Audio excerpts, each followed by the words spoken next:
আসসালামু আলাইকুম বন্ধুরা, কি অবস্থা, কেমন আছেন? যারা কিটা ফুড ডেলিভারিতে কাজ করেন তাদের কি অবস্থা গেছে গতকালকে একটু জানাবেন প্লিজ।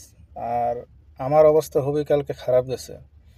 আমি সন্ধ্যা 6টা থেকে বাহির হয়েছি, প্রায় 9টা পর্যন্ত আমার মোবাইলে আমার আইডিতে কোনো অর্ডার আসে নাই। তো ফুড ডেলিভারি যদি এই অবস্থা হয় তাহলে কিভাবে মানুষ কাজ করবে?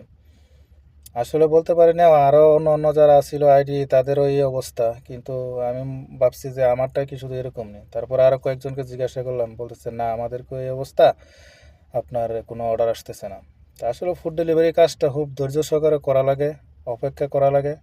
তো 3 ঘন্টা তো ভাই অপেক্ষা করছি, 3 ঘন্টার মধ্যে তো কোনো কিছু একটা একটা অর্ডার আসে নাই।